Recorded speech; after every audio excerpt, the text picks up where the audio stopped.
Lectura del Santo Evangelio según San Juan. Gloria a ti, Señor. En aquel tiempo, Jesús se les apareció otra vez a los discípulos junto al lago de Tiberíades. Se les apareció de esta manera. Estaba Simón, Pedro, Tomás, llamado el gemelo, Natanael, el de Caná de Galilea, los hijos de Zebedeo y otros dos discípulos. Simón Pedro les dijo: voy a pescar. Ellos le respondieron: también nosotros vamos contigo. Salieron y se embarcaron, pero aquella noche no pescaron nada. Estaba amaneciendo cuando Jesús se apareció en la orilla, pero los discípulos no le reconocieron. Jesús les dijo: muchachos, ¿han pescado algo? Ellos le contestaron: no. Entonces él les dijo: echen la red a la derecha de la barca y encontrarán peces. Así lo hicieron, y luego ya no podían jalar la red por tantos pescados. Entonces el discípulo quien amaba a Jesús le dijo a Pedro: es el Señor. Tan pronto como Simón Pedro oyó decir que era el Señor, se anudó a la cintura la túnica, pues se la había quitado, y se tiró al agua. Los otros discípulos llegaron a la barca, arrastrando la red con los pescados, pues no distaban de tierra más de 100 metros.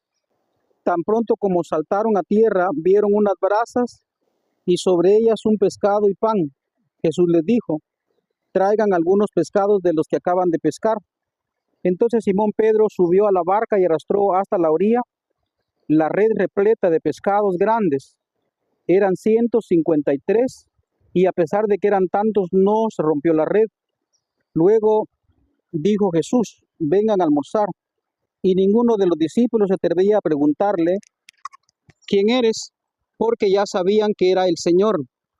Jesús se acercó, tomó el pan y se lo dio, y también el pescado. Esta fue la tercera vez que Jesús se apareció a sus discípulos, después de resucitar de entre los muertos. Después de almorzar, les preguntó Jesús a Simón Pedro: Simón, hijo de Juan, ¿me amas más que estos? Él le contestó: sí, Señor, tú sabes que te quiero. Jesús le dijo: apacienta mis corderos. Por segunda vez le preguntó: Simón, hijo de Juan, ¿me amas? Él le respondió: sí, Señor, tú sabes que te quiero. Jesús le dijo: pastorea mis ovejas. Por tercera vez le preguntó: Simón, hijo de Juan, ¿me quieres? Pedro se entristeció de que Jesús le hubiera preguntado por tercera vez si lo quería, y le contestó: Señor, tú lo sabes todo, tú bien sabes que te quiero. Jesús le dijo: apacienta mis ovejas. Yo te aseguro, cuando eras joven, tú mismo te ceñías la ropa e ibas donde querías, pero cuando seas viejo extenderás los brazos y otro te ceñirá y te llevará a donde no quieras.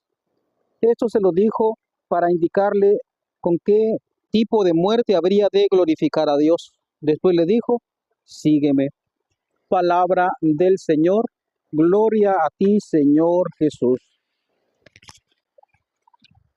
Queridos hermanos, estamos ya en el tercer domingo de Pascua, y pues quisiera tomar parte de este día para explicar ciertas cositas, o más bien dos puntitos nada más, porque la lectura es bastante extensa. Primero, pues estoy en una de las tierras de nuestra parroquia San Francisco, que goza precisamente con naturaleza hermosa, bella, y por el Evangelio que hoy habla de la pesca, pues estoy en uno de los ríos que disfruto cuando estoy por estas tierras, en una aldea del municipio del Chal, que también es parte de nuestra parroquia de San Francisco, aquí en el Petén. Primero es que, fíjense que las lecturas de estos días de Pascua, en domingos, nos presentan normalmente las apariciones del Señor. Fíjense que hay, como decíamos, dos bloques de lecturas. Primero en los ciclos, es decir, domingo, y los feriales. En el caso del ciclo ferial, entonces, la octava de Pascua, normalmente nos presenta la Iglesia las apariciones del Señor en todos esos días de la octava de Pascua, para después empezar a desarrollar las lecturas en algunos bloques. Primero, el diálogo de Nicodemo con Jesús, cuando fue de noche a verlo. Segundo, que ya empezamos también el discurso del pan de vida, que es bastante extenso. Y tercero, pues, la la lectura del Buen Pastor, que todas esas tienen relación por la cuestión de la vida y la iglesia nos presenta así para ir desarrollando también, digamos, lo que Jesús vino a hacer, su misión de darnos vida, como él mismo decía.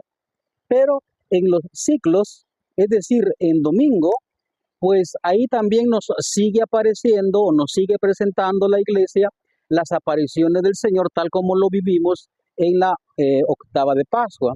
Por eso es que en este tercer domingo aparece pues una de las apariciones del Señor, pero en dos bloques. Primero la pesca milagrosa, ya el Señor resucitado, y segundo, pues también como la confirmación de Pedro en el que él va a dirigir la iglesia. Quisiera poner el énfasis, como decíamos, en el pequeño trozo de la pesca milagrosa, porque fíjense que bien lo podemos nosotros tener, digamos, o leerlo en el sentido puramente humano, que de hecho es permitido hacerlo. De hecho, lo hemos predicado muchas veces. Pedro parece que con los demás muchachos han entablado una relación, pero como el Señor ha desaparecido, también como que esperan una especie de retorno a la vida anterior de ser pescadores, digamos, muy normales, que era su oficio. Recordemos que Pedro habían abandonado a su papá, ¿verdad?, estando en la orilla del lago. Y ahora como que quieren regresar, pero eso es la explicación muy humana. Sabemos que cuando escuchamos a Juan, el evangelista Juan, pues detrás de la lectura normal, ¿verdad?, de la interpretación humana, sin embargo, hay más cosas que se pueden sacar. Por ejemplo, y eso es lo que quiero enfocar ahora. Sabemos que la barca representa a la iglesia, Pedro es la que comanda, que ahora pues no tenemos a Pedro porque pues ha fallecido y esperemos también, por supuesto, bajo la inspiración del Espíritu Santo, tener un nuevo sucesor de San Pedro. Pero pues la iglesia es comandada por Pedro, ¿verdad? Comandada por Pedro según las órdenes del Señor, según vemos en el segundo bloque de este evangelio, porque a él le dijo también que pastoreara sus ovejas. Pues eso es muy claro. Pero bajo este signo también teológico, quisiéramos hacer una exhortación, porque también a mí me sucede. Hay veces los que predicamos en la palabra, el evangelio, yo soy sacerdote, también hay catequistas, hay delegados de la palabra, muchos hermanos laicos que predican el santo evangelio. Los sacerdotes también, por también mandato de la iglesia oficialmente, pero también bajo la dirección de los obispos, que son los sucesores de los apóstoles. Pero quiero decir que todos nosotros, especialmente mi persona, como también hay varios sacerdotes que han manifestado muchas veces su frustración, porque a pesar de que a veces hacen planes pastorales para evangelizar, sin embargo a veces no resulta. Y predico esto porque en una ocasión me llamó mucho la atención una predicación precisamente de un sacerdote, cuando él decía, ¿por qué en aquellas predicaciones que lanzaba Pedro o lanzaba Pablo, pues con una predicación pues se adherían 3,000, 5,000, cuenta los Hechos de los Apóstoles? También cuando Pablo predicaba, pues mucha gente se adhería y por eso es que empezó a crecer, dice también los Hechos de los Apóstoles, a crecer la iglesia y a crecer la iglesia en tal manera que en 3 siglos se conquistó todo un imperio, ¿verdad?, para el Señor. Sabemos que en el año 312 ya se convirtió incluso en un emperador y ya dio por supuesto libertad para que la iglesia pues estuviera predicando y ya viviera una vida muy normal, sin persecución. Pero ¿qué quiere decir con eso? Que la iglesia fue creciendo. Entonces ahora es, ¿por qué una sola predicación produjo miles de cristianos, miles de adherentes? Y ahora con miles de predicaciones, a veces 1 o 2 se convierten o a veces ninguno. ¿Cuál es el problema? ¿Cuál es el problema? Porque bueno, eso es una opinión personal, pero también es válida decirla. Particularmente siento que mucho predicador, tanto sacerdote como obispo y mucho laico también, porque lo he escuchado, quiere hoy basarse también en la disciplina humana, en la genialidad humana, en la inteligencia humana.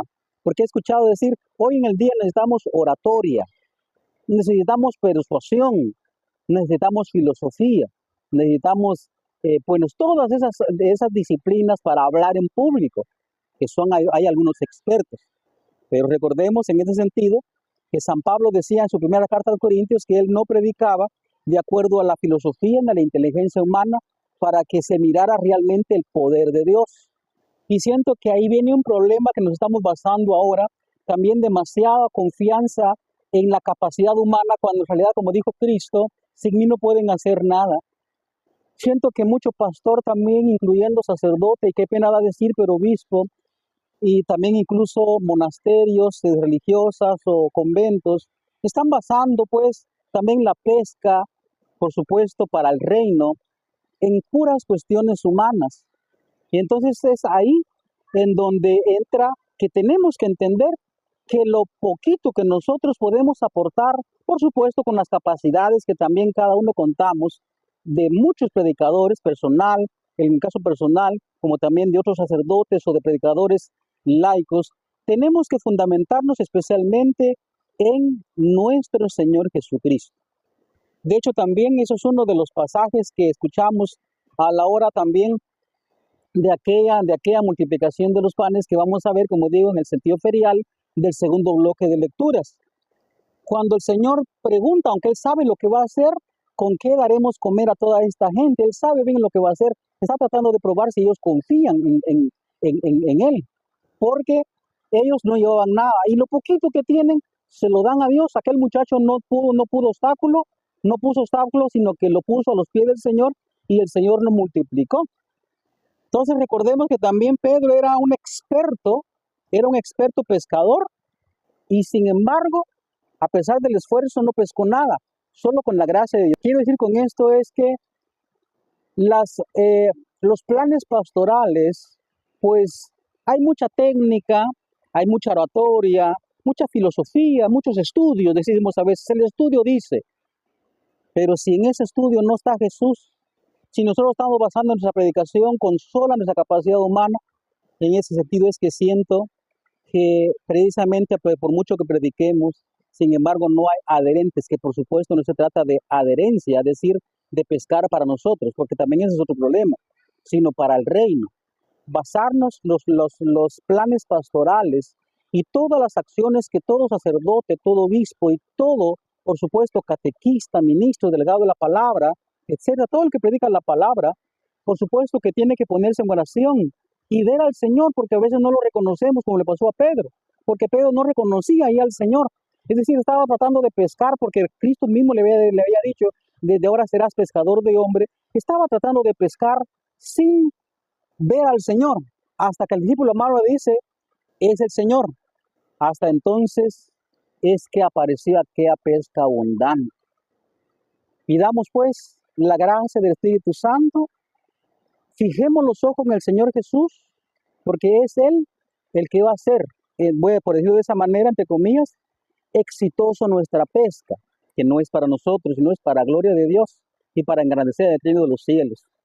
Que todo lo que usted catequista hace en su comunidad, que todo lo que usted joven como presidente del grupo juvenil hace, sea en nombre del Señor, mirando siempre al Señor. Y que también si algún mi hermano sacerdote o incluso obispo, también hagámoslo mirando al Señor, porque nosotros a veces que nos decimos también expertos, porque hemos estudiado teología, sin embargo parece que estamos basando nuestra predicación en puras cosas personales, en puras cosas de capacidad humana, que en el fondo es una nadita. Pero si ponemos esa nadita en manos del Señor, el Señor multiplica la pesca y pues la iglesia irá creciendo para gloria de Dios. Amén.